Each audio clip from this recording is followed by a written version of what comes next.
आज हम लोग क्या पढ़ेंगे? ग्रेविटेशन, गुरुत्वाकर्षण।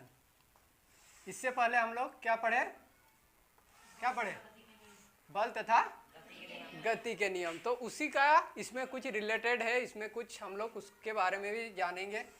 तो देखो, ये दो चीज से बना है, गुरुत्व जोड़ क्या? आकर्षण। गुरुत्व जोड़ आकर्षण। आकर्षण का मतलब खींचना, किसी चीज को खींचना। तो गुरुत्व जोड़ आकर्षण यानी कि किसी चीज को खींचना क्या कहता है? गुरुत्वाकर्षण कहते हैं। तो गुरुत्वाकर्षण हम लोग इसके बारे में आज हम लोग इसको पूरा डिटेल्स में पढ़ेंगे कि क्या होता है। मान लीजिए कोई वस्तु ऊपर से गिराया जा रहा या ऊपर से छोड़ दिया जा रहा, तो क्या होगा? ये सीधा क्या होगा? नीचे गिरेगा। तो नीचे ही क्यों गिरता है, ऊपर क्यों नहीं जाता है कि नहीं? जैसे इसका खोज पहले कौन किया था? न्यूटन ने। ये एक सेब के पेड़ के नीचे था, तब एक सेब क्या हुआ? ऊपर से नीचे गिरा। तो ये उसी से मतलब कंक्लूज लगाया कि कोई भी वस्तु ऊपर से नीचे ही गिरता है। तो क्यों गिरता है? तो उसको खोज किया था कि ये गुरुत्वाकर्षण के चलते ही नीचे गिरता है। तो चलिए इसको हम लोग स्टार्ट करते हैं। तो पहले गुरुत्वाकर्षण का जो नियम है उसको जानेंगे, उसके बाद इसको हम लोग पढ़ेंगे। तो इसमें कुछ नियम है। जैसे कोई वस्तु जब ऊपर से गिरता है तो उसमें कुछ नियम लागू होता है, उसको आज हम लोग जानेंगे। हाँ, तो हमारे ब्रह्मांड में जितना सब पिंड है, वस्तु है ना, एक दूसरे से क्या होता है? आकर्षण बल की ओर जुड़ा हुआ है। जैसे हम लोग जानते हैं कि सूर्य के चारों ओर कौन घूमता है? ग्रह घूमता है। और ग्रहों के चारों ओर कौन घूमता है? उपग्रह घूमता है ना। तो और हमारा पृथ्वी के चारों ओर कौन घूम रहा? चंद्रमा घूम रहा। वो क्या? पृथ्वी का उपग्रह, लेकिन वो घूम रहा। तो ये गुरुत्वाकर्षण के चलते वो सब चारों ओर घूम रहा। क्या? एक मतलब दीर्घियों कक्षपथ। मान लीजिए हम लोग का पृथ्वी है, तो इसके चारों ओर चंद्रमा घूम रहा है कि नहीं? तो ये क्या होता है? ये चारों ओर जो घूम रहा, जैसे हम लोग कोई वस्तु को मान लो यहाँ धागा बांध दिया, बांध के यहाँ से पकड़ के इसको घुमाएंगे तो कैसे घूमेगा? इसी तरह घूमेगा। अगर धागा टूट जाए तो यहाँ टूट जाएगा तो इधर भागेगा, यहाँ टूट जाएगा तो इधर भागेगा, यहाँ टूट जाएगा तो इधर भागेगा, यहाँ टूट जाएगा तो इधर भागेगा, है कि नहीं? लेकिन ये तो इधर नहीं भागता है, चंद्रमा भागता है। ये चारों ओर क्या कर रहा? घूम रहा है। तो यहाँ से जब मान लो यहाँ से धागा से अगर इसको खींचेंगे तो ये किधर खींचेंगे? केंद्र की ओर खींचेंगे। तो उसका खिंचाव किधर है? धागा की ओर। धागा की ओर है ना। यहाँ से मान लो धागा बांध के घुमा रहा है तो धागा की ओर है। तो इसको कहते हैं क्या? इसको कहते हैं अभिकेंद्र बल। क्या कहते हैं? अभिकेंद्र बल। इसको इंग्लिश में कहते हैं सेंट्रीपिटल फोर्स। क्या कहते हैं? Centripetal force. तो ये फोर्स के चलते ये हम लोग का धागा घूमता है। धागा में जो बंधा हुआ वो घूम रहा है। इसका मतलब ये पृथ्वी अगर मान लिया जाए और ये वस्तु को ये चंद्रमा मान लिया जाए तो पृथ्वी के चारों ओर चंद्रमा घूम रहा है। किसके चलते? अभिकेंद्र बल। और ये अभिकेंद्र बल कहाँ से मिलता है? ये गुरुत्वाकर्षण के चलते मिलता है। किससे चलते?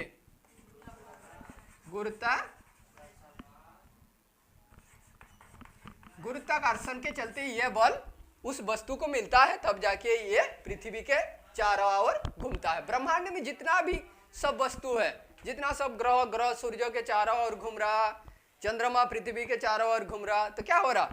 ये सब क्या हो रहा? गुरुत्वाकर्षण के चलते घूम रहा। तो इसमें गुरुत्वाकर्षण, मान लीजिए कोई वस्तु को हम लोग ऊपर से क्या करेंगे? ये एक वस्तु ऊपर से गिराएंगे तो ये कहाँ आएगा? यहाँ छोड़ देंगे तो क्या होगा? नीचे आएगा। तो नीचे आएगा तो एक होता है मुक्त पतन, जिसको हम लोग मुक्त पतन, यानी कि कोई भी वस्तु को अगर सीधा ऊपर से छोड़ा जाए तो यह क्या हो? नीचे आएगा, है कि नहीं? तो नीचे आएगा। लेकिन अगर इधर से गुरुत्वाकर्षण इसको खींचेगा इसका नियम है मुक्त पतन। कोई भी वस्तु को अगर ऊपर से कोई काम नहीं करेगा, वायु भी नहीं, गुरुत्वाकर्षण भी नहीं, तो ऊपर से छोड़ा जाएगा तो मुक्त पतन से नीचे गिरेगा। लेकिन अगर इधर से इसको गुरुत्वाकर्षण इधर से खींचेगा तो ये आएगा नीचे, है कि नहीं? गुरुत्वाकर्षण काम कर रहा है पृथ्वी के अंदर से, तो जैसे ही ये नीचे आएगा तो उसका क्या गति में परिवर्तन होगा। नीचे जैसे आगे उसका गति में परिवर्तन है तो यह गति यानी कि वेग में परिवर्तन होगा, है कि नहीं? यानी कि इसका परिणाम परिवर्तन होगा। तो जैसे ही ये वस्तु में परिणाम में परिवर्तन होगा तो क्या होगा? वेग में परिवर्तन की दर को क्या कहते हैं? हम लोग पढ़े थे, है? त्वरण। तो इसमें त्वरण उत्पन्न होगा, है कि नहीं?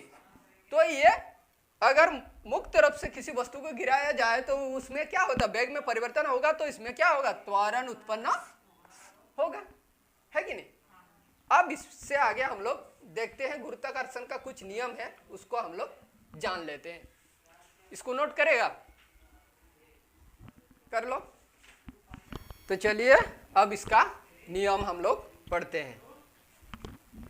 गुरुत्वाकर्षण का सार्वत्रिक नियम, ये गुरुत्वाकर्षण का सार्वत्रिक नियम हम लोग पढ़ेंगे। इसको कौन निकाला था? इसको न्यूटन ने क्या खोजा था?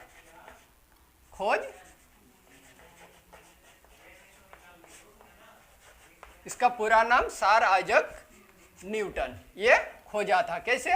उसी सेब को गिरते हुए देख के ये इसको खोज के निकाला था।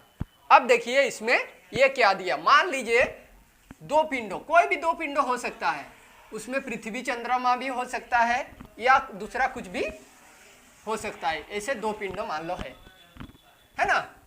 तो ये दो पिंडों क्या करता है? एक दूसरे को आकर्षित करता है, एक दूसरे को खींचता है, खींचे रखता है। दुनिया में कोई भी जितना सब वस्तु एक दूसरे को खींच के ही रखा है कि नहीं? जैसे मतलब खींच के रखने का मतलब एक दूसरे को खींचता है। जैसे ये मान लो चंद्रमा और पृथ्वी, है कि नहीं? ये दो वस्तु या कोई भी दो वस्तु क्या होता है ना, एक दूसरे को खींचता है कि नहीं? जैसे ये आइजैक न्यूटन ने देखा कि फल क्या ऊपर से नीचे गिरा, लेकिन बोला जा रहा है कि एक दूसरे को, सब वस्तु एक दूसरे को खींचता है कि नहीं? लेकिन फल क्या है? फल को कौन खींचा? पृथ्वी खींचा। तो पृथ्वी को फल क्यों नहीं खींचा? पृथ्वी को फल क्यों नहीं खींचा? क्यों नहीं खींचा? कुछ आइडिया? इसमें क्या होता है? इसमें द्रव्यमान काम करता है। पृथ्वी का द्रव्यमान बहुत ज्यादा है और फल का कम है। तो इसमें इसी नियम से इसको हम लोग समझेंगे। मान लीजिए ये दो वस्तु है, इसका द्रव्यमान कैपिटल एम, इसका द्रव्यमान स्मॉल एम लिया, है कि नहीं? ये एक दूसरे को खींच रहा है, ये इसको एफ बल से खींच रहा है, इसको भी ये एफ बल से, मतलब एक दूसरे का खिंचाव बल क्या है? एफ है। इससे ये तो कुछ दूरी पर है ना, तब ना खींच रहा। मान लो ये डी दूरी पर है कि नहीं? ये डी दूरी पर है, तो ये एक दूसरे को खींच रहा है। ये किसका? गुरुत्वाकर्षण का सार्वत्रिक नियम हम लोग पढ़ रहे हैं। तो इसमें ये क्या बता रहा है? देखिए इसमें जो बता रहा है, पहला नियम बता रहा है इसमें, देखिए कि कोई भी दो वस्तु, मान लीजिए दो वस्तु लिया, दो वस्तु का पहला का द्रव्यमान कितना है? एम, दूसरा का स्मॉल एम, इसका कैपिटल एम, इसका स्मॉल एम। एक दूसरे को खींच रहा है एफ बल से, और ये दोनों के बीच की दूरी कितना है? डी है। ये दोनों के बीच की दूरी है डी है। तब क्या होगा? देखो ये दोनों, मतलब दोनों वस्तुओं के द्रव्यमान के गुणफल के क्या होगा? समानुपाती होगा। समानुपाती, इसको पूरा नहीं लिखा रहे हैं, है कि नहीं? क्या लिखा रहे हैं कि बल बराबर एफ बराबर दोनों के, किसका? एम गुना एम का, दोनों के गुणफल का क्या होता है? समानुपाती होता है। यानी कि इसका द्रव्यमान गुना इसका द्रव्यमान किसके? बल के, ही खिंचाव बल के क्या होता है? समानुपाती होता है। और एक होता है इसका 2 नंबर, दोनों का बल क्या करता है, इसके बीच की दूरी कितना है, डी। ये दोनों के, ये वस्तु और ये वस्तु के बीच की दूरी डी है। तो बीच के दूरी के वर्ग के व्युत्क्रमानुपाती होता है। अनुक्रमानुपाती और व्युत्क्रमानुपाती पता है। तो क्या होता है, दूरी के वर्ग के व्युत्क्रमानुपाती, यानी कि F बराबर क्या होगा, दूरी के व्युत्क्रमानुपाती, ये होता है दूरी के व्युत्क्रमानुपाती। क्या, दोनों का बल, लगने वाला बल क्या होता है, इसके बल के नहीं, दूरी के व्युत्क्रमानुपाती होती है। तो इसमें हम लोग का क्या क्या है, इसको पहले लिख लेना इधर साइड में कि m बराबर क्या है, वस्तु, ये कोई भी वस्तु या चंद्रमा और पृथ्वी भी लिख सकते हो। अगर इसको चंद्रमा माना जाए, अगर तो क्या होगा, इसको पृथ्वी माना जाए तो क्या होगा, पृथ्वी का द्रव्यमान, और स्मॉल m इसको चंद्रमा मानेंगे तो क्या होगा, चंद्रमा का द्रव्यमान, और d क्या है, दोनों के बीच की दूरी, दोनों के बीच की दूरी, और F क्या है, दोनों का आकर्षण बल। क्या होगा, F बराबर, इसको ऊपर लिख दे रहे, F बराबर दोनों का आकर्षण। वाह, तो इसको अगर हम लोग भाषा में लिखेंगे तो कैसे लिखेंगे कि दोनों वस्तुओं के क्या, या लिख सकते हैं चंद्रमा और पृथ्वी। अगर चंद्रमा और पृथ्वी लेंगे तो चंद्रमा और पृथ्वी नहीं, तो दोनों वस्तुओं के द्रव्यमान के गुणफल के क्या होता है, समानुपाती होते। मतलब इसमें लगने वाला बल दोनों वस्तुओं के गुणफल के, द्रव्यमान के गुणफल के क्या होता है, समानुपाती होता है। और ये दूसरा होता है, इसमें लगने वाला बल क्या होगा, इसके दूरी के वर्ग मतलब इसके वर्ग के व्युत्क्रमानुपाती होता है। तो ये दो इक्वेशन आ गया, पहला और दूसरा, इसको नोट कर लो, इसके आगे फिर हम लोग बनाएंगे। हाँ, दो इक्वेशन निकाला था कि नहीं, अगर बराबर होगा तो इधर वाला भी बराबर होना चाहिए। तो यहाँ हम लोग लिख सकते हैं क्या, समीकरण 1 एवं क्या 2 से। वाह, तो क्या होगा, इधर बराबर है तो इधर भी बराबर होगा कि नहीं। तो या इसको हम लोग ऐसे भी कर सकते हैं, ये दोनों से अगर F समानुपाती ऐसे हो सकता है, ये m गुना स्मॉल m बटा डी स्क्वायर हो सकता है, हाँ? क्योंकि ये बराबर ये, तो ये बराबर ये है कि नहीं। तो दोनों का, इसका F का बराबर ये बटा ये होगा, ये नीचे है यानी कि गुना होगा, है कि नहीं। अब देखो इसमें से अगर हम लोग ये समानुपाती को हटाते हैं, हटाने के बाद जैसे हम समानुपाती को हटा के इसमें बराबर चिन्ह लगाएंगे तो इसमें एक कांस्टेंट यानी कि स्थिरांक बैठाया जाता है कि नहीं। तो यहाँ हम लोग g बैठाते हैं तो क्या होगा, m बटा डी स्क्वायर। ये g क्या है, g को कहते हैं आनुपातिक स्थिरांक। क्या कहते हैं, आनुपातिक स्थिरांक। इसको गुरुत्वीय स्थिरांक या क्या कहते हैं, सार्वत्रिक गुरुत्वीय स्थिरांक या तिरिक गुरुत्वीय स्थिरांक इसको कहते हैं। क्यों दिया, क्योंकि इसको हटाया, इसको हटाने के बाद एक दिया जाता है कि नहीं। जैसे हम लोग बल का द्वितीय नियम से पढ़े थे, है कि नहीं, क्या पढ़े थे, F बराबर m है समानुपाती वाला, तो उसको हटा के हम लोग बढ़ाया था ना। तो उसी तरह इसमें भी, तो हम लोग का, तब इसको देखो तो इस यहां से हम लोग देखेंगे क्या, इसको वज्र गुणन करो तो क्या होगा, इधर से ये वाला गुना होगा, यानी कि ये इधर से होगा तो क्या होगा, जी एम एम बराबर क्या होगा, एफ गुना डी स्क्वायर होगा, क्योंकि हम लोग का जी का मान निकालना है।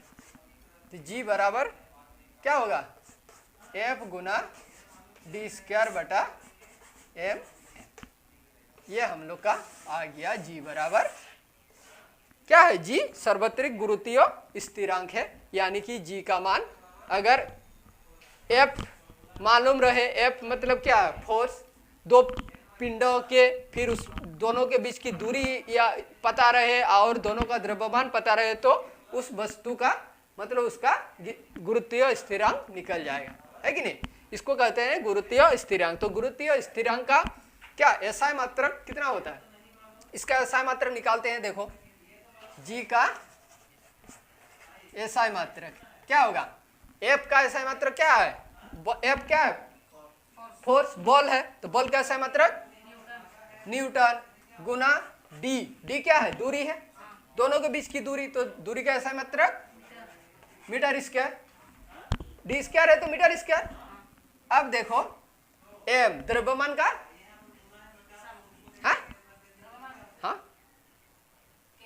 के जी, तो ये भी द्रव्यमान है, ये भी द्रव्यमान है, यानी कि के जी गुना के जी, तो क्या हो गया, न्यूटन मीटर स्क्वायर पर के जी स्क्वायर।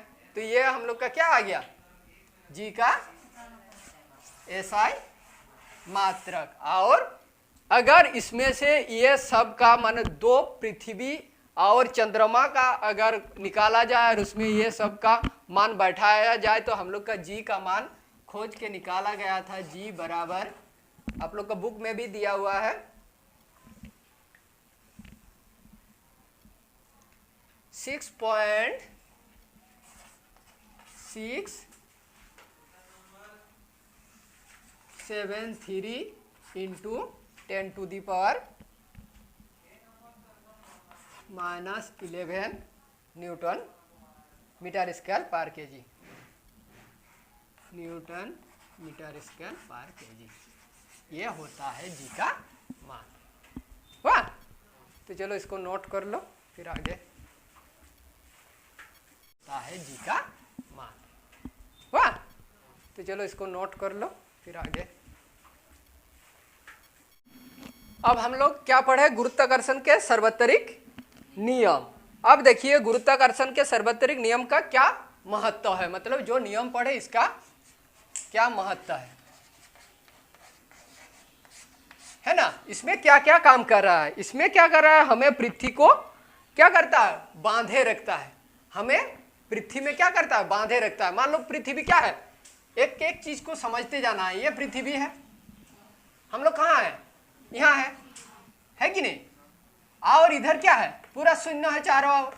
तो इसको हम लोग को क्या करता है, यहाँ बांधे रखता है, किसके चलते, गुरुत्वाकर्षण के सार्वत्रिक जो नियम बताया कि एक दूसरे को आकर्षित, हम भी उसको खींचे हुए हैं, तो हम तो उतना बड़ा चीज को नहीं खींच सकते, लेकिन वो हमको खींचे हुए हैं, इसीलिए हम लोग इधर है ना, नहीं तो यहां से हम लोग बाहर निकल जाते है कि नहीं। तो पहला लिखो, हमें पृथ्वी से बांधे रखता है, हमें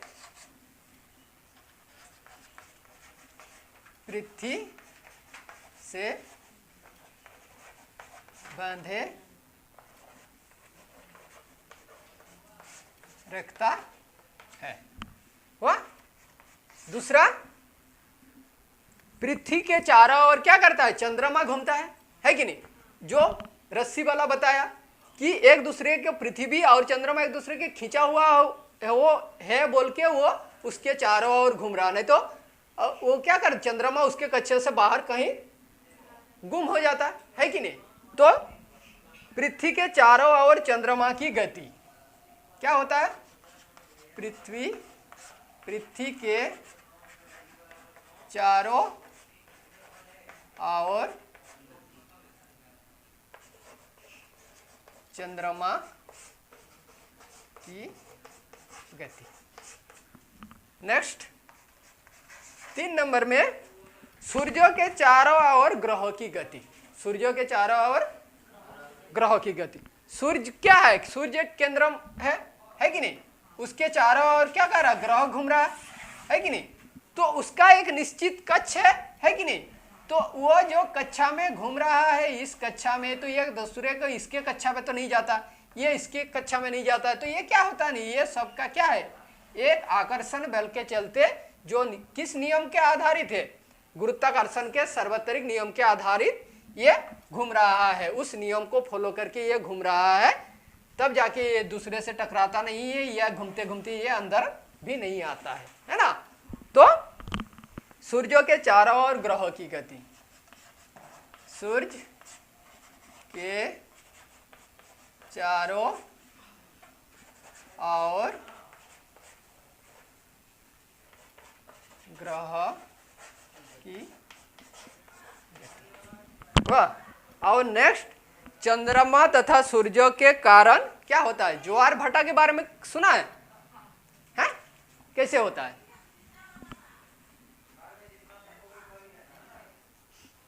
हैं? नहीं सुने? तो कैसे होता है?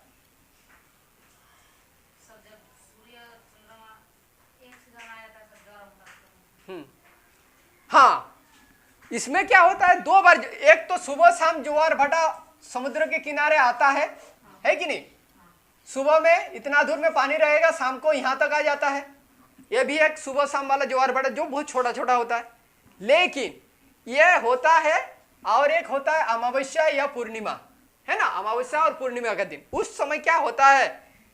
सूर्य, चंद्रमा और पृथ्वी एक रेखा में, मतलब पूरा एक रेखा नहीं, लेकिन थोड़ा बहुत एक रेखा में आ ही जाता है कि नहीं?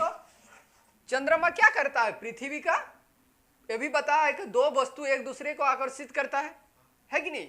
जो किस नियम से? सार्वत्रिक नियम से बताया।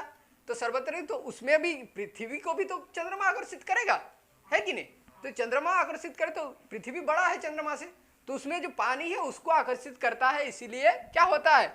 इसमें ज्वार भाटा उत्पन्न होता है, बढ़ता है और घटता है, इसी के कारण, है कि नहीं? चंद्रमा तथा सूर्य के कारण ज्वार भाटा, है ना? चंद्रमा तथा सूर्य के कारण ज्वार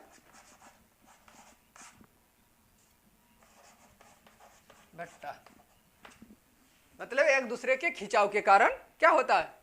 ज्वार भाटा। चलो इसको नोट कर लो। तो हम लोग क्या देखेंगे? मुक्त पतन, है ना? तो मुक्त पतन जैसे देखेंगे, तो इसमें एक चीज हम लोग क्या देखेंगे? गुरुत्वीय बल। गुरुत्वीय बल, गुरुत्वीय बल को पहले इसका डेफिनेशन समझ लेते हैं। क्या होता है ना, सभी वस्तु को पृथ्वी अपनी ओर खींचता है कि नहीं? अपनी ओर खींचता है, उस एक आकर्षण बल के साथ खींचता है। तो पृथ्वी के उस आकर्षण बल को, किस आकर्षण बल को? अपने सभी वस्तु को खींचने की आकर्षण बल को क्या कहते हैं? गुरुत्वीय बल कहते हैं, गुरुत्वीय बल। तो गुरुत्वीय बल को भी हम लोग क्या एफ से सूचित करते हैं। अब आते हैं मुक्त पतन में। मुक्त पतन क्या होता है? मान लो एक वस्तु है, इसको ऊपर से नीचे गिराया जा रहा, तो ये वस्तु का कुछ तो द्रव्यमान होगा। मान लो इसका द्रव्यमान m है, ये नीचे गिरा, तो नीचे गिरने के टाइम क्या होगा? गुरुत्वीय बल काम करेगा नीचे की ओर। तो जैसे गुरुत्वीय बल नीचे की ओर काम करेगा, तो इसमें क्या होगा? गति में, मतलब गति के में क्या होगा? परिवर्तन होगा, यानी कि उसके जो वेग होगा, वेग के परिणाम में परिवर्तन होगा। तो वेग के परिणाम में परिवर्तन को क्या कहते हैं? त्वरण कहते हैं। तो त्वरण बराबर त्वरण को हम लोग क्या कहते हैं?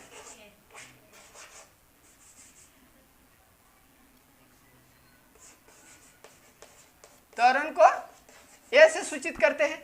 लेकिन यहां किसके चलते लग रहा है त्वरण? ये गुरुत्वाकर्षण के चलते, गुरुत्वाकर्षण बल के चलते। तो इसके लिए त्वरण को हम लोग क्या कहेंगे? गुरुत्वीय त्वरण कहेंगे। क्या कहेंगे? गुरुत्वीय त्वरण यानी कि जी, है ना। इसको हम लोग जी से सूचित करते हैं।